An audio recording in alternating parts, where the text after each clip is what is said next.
everyone, welcome back to my YouTube channel. My name is Dr. Vinita Gupta and I hope you all are doing good. And today I am going to talk about Staphylococci medicine, which is a very important medicine for cystitis, honeymoon cystitis and eczema, injury and toothache की problems में बहुत अच्छा काम करती है। तो इसके पूरे डिटेल के बारे में हम इस वीडियो में जानेंगे।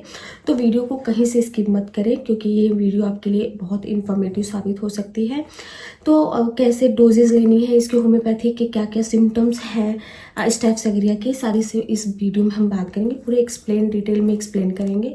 तो वीडियो को देर न करते हम स्टार्ट करते हैं वीडियो। अगर आपने मेरे चैनल को अभी तक सब्सक्राइब नहीं किया या मेरे चैनल पर आप अभी नए हैं तो प्लीज़ जाके सब्सक्राइब करें, बेल आइकन दबाना ना भूलें और जिससे कि मेरा नोटिफिकेशन आपको सबसे पहले मिले। तो सबसे पहले हम बात करते हैं स्टेफिलोकोकस के स्फीयर ऑफ एक्शन जो होते हैं यूरिनरी ब्लैडर पे होते हैं, दांतों पे होते हैं। साथ में अगर हम आई सिम्टम्स में देखते हैं तो उन पे होते हैं, माइंड में देखते हैं नर्वस सिस्टम पे, और साथ में जैसे कि यूरिनरी ब्लैडर, रेक्टम पे हम ये सारे स्फीयर ऑफ एक्शन होते हैं इनके। एक्जिमा में देखने को मिलता है, इंजरी देखने को मिलती है, टूथेक की प्रॉब्लम होती है, दांत बहुत लेट आते हैं बच्चों में, उनमें ये देखने को मिलती है। नेक्स्ट हम इसके माइंड सिम्टम्स के बारे में बात करेंगे। तो स्टेफिलोकोकस के जो माइंड सिम्टम्स होते हैं, जो पेशेंट होते हैं वो अपने एंगर को सप्रेस्ड किए रहते हैं, जैसे उनके अंदर बहुत गुस्सा होता है, आउटबर्स्ट हो जाते हैं। साथ में जब बहुत दिनों तक गुस्सा इंसान अंदर रखे रहते हैं और वो अचानक से बर्स्ट होते हैं, वो उनको फिट्स आने लगते हैं, जिसको मिर्गी बोलते हैं। मिर्गी के रूप में ये फिट्स इनको आने लगते हैं। कंसुलेशन से इनको प्रॉब्लम्स ज़्यादा होती बढ़ जाती हैं, इनको कंसुलेशन बिल्कुल नहीं पसंद होता, सेमलेस होते हैं। साथ में इनको अगर किसी के साथ गलत होते हुए देखते हैं या इनजस्टिस देखते हैं, इनको बिल्कुल बर्दाश्त नहीं होती है। जब भी इनको फिट्स आते हैं या मिर्गी का दौरा पड़ता है तो सामान या तो टूट जाते हैं या फेंक देते हैं, ऐसी समस्याएं देखने को मिलती हैं। इनको सेक्सुअल अब्यूजिव होते हैं, एक्यूट या क्रॉनिक केसेस में देखने को चिल्लाना, इनको क्राइम मन करता है, इनको चिल्लाए। साथ में इनको वीपिंग टेंडेंसी भी देखने को मिलती है। साथ में इनको कंसुलेशन से जैसे इनको बहुत दिक्कत होती है, सैड होते हैं, ज़िंदगी से एकदम सैड हुए रहते हैं। साथ में इनका जो गुस्सा होता है वो अचानक से मिर्गी के रूप में निकलता है। जो स्टेफिलोकोकस के जो पेशेंट होते हैं वो ह्यूमिलिएटेड होते हैं। साथ में इनको पास्ट में किसी चीज़ का गिल्ट हुआ रहता है, उसके वजह से वो अपने एंगर को दबाए रहते हैं। साथ में हम देखते हैं कि जो पेशेंट होते हैं वो बहुत ज़्यादा ऑफेंड हो जाते हैं, छोटी छोटी चीज़ों से उनको बहुत गुस्सा आने लगती है और बहुत ज़्यादा नाराज़ हो जाते हैं। ऐसी समस्या इनके माइंड सिम्टम्स में देखने को मिलती है। एंड नेक्स्ट हम स्टेफिलोकोकस के जो आई सिम्टम्स के बारे में बात करेंगे। पहले आई सिम्टम्स के बारे में बात करेंगे तो इसमें आई सिम्टम्स में बहुत अच्छा काम करती है। अगर किसी पर्सन को स्टाई की प्रॉब्लम्स हो, जिसको बिलनी बोलते हैं, वो आईज के आउटर लाइन पे अगर उनको स्टाई की प्रॉब्लम से लंप बन जाते हैं जिसमें पस नहीं होते हैं, बाद में पस, पहले वो लंप की तरह बनते हैं, धीरे धीरे पस आने लगते हैं, ऐसी समस्याओं में बहुत अच्छा काम करता है स्टाई। अगर आपको बिलनी की समस्या है तो स्टेफिलोकोकस वहाँ बहुत अच्छा काम करेगी। साथ में वहाँ पे जलन, रेडनेस, ऐसी समस्याएं देखने को मिलती हैं और पेशेंट को कोल्ड वाटर से एप्लीकेट करने पे उनको आराम, उनकी प्रॉब्लम्स में आराम मिलती है। तो ये है आपके आई सिम्टम। स्टेफिलोकोकस में रिकरेंट स्टाई की प्रॉब्लम्स होती है आई सिम्टम्स में। नेक्स्ट हम बात करेंगे इसके टीथ सिम्टम्स के बारे में। जो पेशेंट होते हैं वो डिकेड टूथेक के होते हैं, दांतों में बहुत ज़्यादा दर्द, स्वेलिंग भी देखने को मिलती है, ब्लड भी आ जाते हैं। साथ में इसमें देखते हैं कि लंप हो जाते हैं डेंटल में, और साथ में पेन, बहुत ज़्यादा पेनफुल होता है, कोल्ड चीज़ें खाने से उनको दिक्कत होती है, क्रम्बलिंग लाइक पेन होती है, दांतों में स्वेलिंग देखने को मिलती है। साथ में पेशेंट को बहुत ज़्यादा पेन होता है, साथ में फिस्टुला भी इनको देखने को मिलती है दांतों में। स्टेफिलोकोकस के यूरिनरी सिम्टम्स के बारे में बात करेंगे कि बहुत इफेक्टिव होती है स्टेफिलोकोकस यूरिनरी सिम्टम्स में। जो होते हैं, जो पेशेंट होते हैं उनको सिस्टाइटिस की प्रॉब्लम्स होती है, हनीमून सिस्टाइटिस जिसको बोलते हैं। इनके ब्लैडर में स्वेलिंग होती है, इन्फ्लेमेशन होने की वजह से इनके यूरिन जो होते हैं वो ड्रिप बाय ड्रिप निकलते हैं और बहुत थिन स्ट्रीम होती है। साथ में बहुत ज़्यादा पेन होते हैं और वहाँ पे बैक्टीरिया इन्फेक्शन की वजह से स्वेलिंग होते हैं, जिसकी वजह से उनको मिक्चुरेशन ऑफ यूरिनेशन मिक्चुरेशन की प्रॉब्लम्स होती है।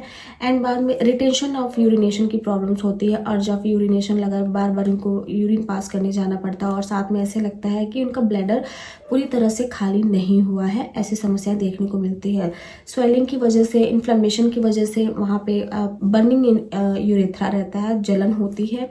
साथ में इनमें drop by drop urine pass होते हैं और पेशेंट को ऐसा लगता है कि अभी भी तुरंत जाना पड़ेगा, अर्जिंग ऑफ यूरिनेशन, जैसा कि मैंने बताया ऐसा देखने को मिलता है। हनीमून सिस्टाइटिस की प्रॉब्लम्स होती है, जो न्यूली मैरिड कपल होते हैं उनमें फ्रिक्वेंट सेक्सुअल रिलेशन बनाने की वजह से इन्फ्लेमेशन ब्लैडर में, यूरिनरी ब्लैडर में इन्फ्लेमेशन देखने को मिलती है, जिसकी वजह से पेशेंट को बहुत सारे प्रॉब्लम्स का सामना करना पड़ता है। इसमें सिस्टोसील की भी प्रॉब्लम्स देखने को मिलती है। नेक्स्ट हम इसके मेल सिम्टम्स के बारे में बात करेंगे। तो जो स्टेप्सोरिया के मेल सिम्टम्स होते हैं, इसमें पेशेंट को स्पर्मेटोरिया की प्रॉब्लम्स होती है, नाइटमेयर की प्रॉब्लम्स होती है, इरेक्शन की बहुत ज़्यादा प्रॉब्लम्स होती है, वीकनेस देखने को मिलती है एंड आफ्टर सेक्सुअल रिलेशनशिप बनाने के बाद उनको बहुत ज़्यादा वीकनेस होती है और पास्ट में बहुत ज़्यादा मस्टरबेट करने की वजह से इनकी प्रॉब्लम्स रहती है और साथ में लिबिडो की प्रॉब्लम्स भी देखने को मिलती है। पेशेंट को बहुत ज़्यादा सेक्सुअल डिज़ायर होती है, जिसकी वजह से बहुत ज़्यादा उनके जो ऑर्गन होते हैं बहुत ज़्यादा सेंसिटिव होते हैं। साथ में इनमें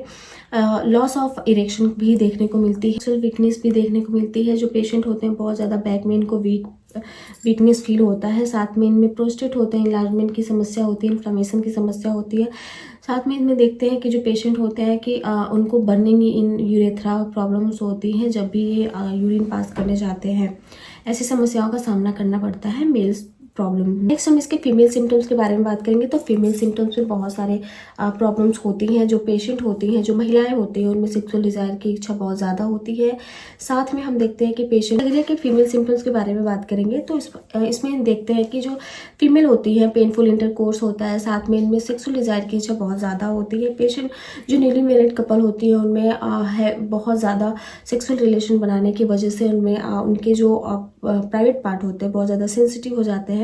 साथ में लिबिडो की भी प्रॉब्लम्स, वेजिनाइटिस की प्रॉब्लम्स देखने को मिलती है महिलाओं में। इसमें साथ में पेन इन यूरेथ्रा भी देखने को मिलती है। महिलाएं होती हैं उनमें ओवेरियन सिस्ट की भी प्रॉब्लम्स देखने को मिलती है, डिस्पैरियूनिया की प्रॉब्लम्स देखने को मिलती है। साथ में हनीमून सिस्टाइटिस की, जिसे बताया मैंने, ऐसी समस्याएं देखने को मिलती है। साथ में जो फीमेल होती हैं निम्फोमेनियक होती हैं, सेक्सुअल डिज़ायर बहुत ज़्यादा होती है इनमें। तो ऐसी समस्या अगर देखते हैं तो उसमें स्टेप्सोरिया बहुत अच्छा काम करती है। तो ये मेडिसिन आप यूज़ करके अपनी प्रॉब्लम्स ठीक कर सकते हैं। स्टेप्सोरिया को अगर आप इंजरी में देखते हैं तो या पोस्ट ऑपरेशन के बाद अगर आपके जो वुंड होते हैं वो हील नहीं हो पाते हैं तो उसमें भी बहुत अच्छा काम करती है। लेसरेटेड इंस्ट्रूमेंटल से चीज़ों से आपको अगर चोट लग जाती है, क्लीन कट हो जाते हैं, तो वहाँ पे भी स्टेप्सोरिया बहुत अच्छा काम करती है। उसको आपके प्रॉब्लम जो इंजरी हुआ रहता है उसको हील करने में बहुत आराम देता है और बहुत जल्दी हील कर देते हैं स्टेप्सोरिया। के बैक सिम्टम्स के बारे में बात करेंगे तो स्टेप्सोरिया बैक सिम्टम्स से बहुत अच्छा काम करती है, स्पेशली लोअर बैक में एंड बैक साइड में बहुत ज़्यादा पेन होती है किसी हैवी चीज़ों को उठाने के बाद या आफ्टर सेक्सुअल रिलेशनशिप बनाने के बाद अगर आपके बैक में पेन होती है तो स्टेप्सोरिया बहुत अच्छा काम करती है। हम इसे एक्सट्रीमिटीज़ के बारे में बात करेंगे तो जो पेशेंट होते हैं उसमें ब्रूइश लाइक पेन होते हैं, साथ में बहुत ज़्यादा उनके फिंगर्स में बहुत ज़्यादा पेन होती है। साथ में जो उनके पेन होते हैं वो थाइज में जाके एक्सटेंड होते हैं कमर से लेके। ऐसी समस्याओं का सामना करना पड़े तो वहाँ पे स्टेप्सोरिया आप यूज़ कर सकते हैं। नेक्स्ट हम बात करेंगे इसके स्किन सिम्टम्स के बारे में।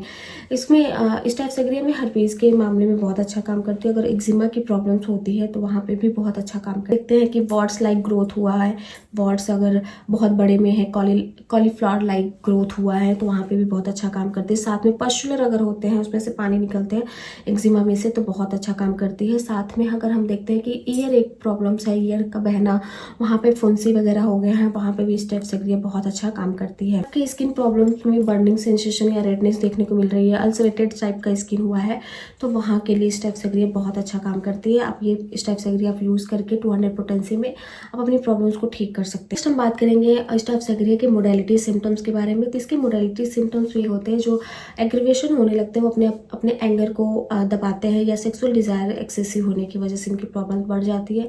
एंड इसके एम्यूरेशन के बारे में बात करेंगे तो रेस्ट में या एट नाइट में बहुत आराम मिलती है। और कैसे डोजेज लेनी है, इसको 200 पोटेंसी में या 30 पोटेंसी में स्टेप्सोरिया को 3 टाइम्स लेनी है। अगर आपको स्टाई की प्रॉब्लम्स है, सिस्टाइटिस की प्रॉब्लम्स हो रही हैं या सेक्सुअल निम्फोमेनिया जैसी समस्याओं का सामना करना पड़ रहा है या फीमेल में गोनोरिया जैसी समस्या या लॉस ऑफ इरेक्टाइल की प्रॉब्लम्स है या इरेक्शन की प्रॉब्लम्स है तो वहाँ पे स्टेप्सोरिया बहुत अच्छा काम करती है। इस मेडिसिन को आप यूज़ करके अपनी प्रॉब्लम्स को ठीक कर सकते हैं।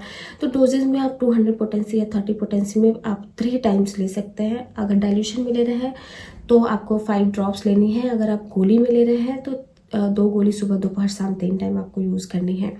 मैं आशा करती हूँ ये वीडियो आपको आपके लिए इन्फॉर्मेटिव साबित होगी और आपको समझ में आई होगी और आपके जो भी प्रॉब्लम्स हैं उसका सोल्यूशन मिल गया होगा। और आप ऐसे ही और जानकारी के लिए आप मेरे चैनल को सब्सक्राइब करें। अगर आप नए हैं तो बेल आइकन दबाना ना भूलें और ज़्यादा से ज़्यादा शेयर करें, लाइक करें, कमेंट करें।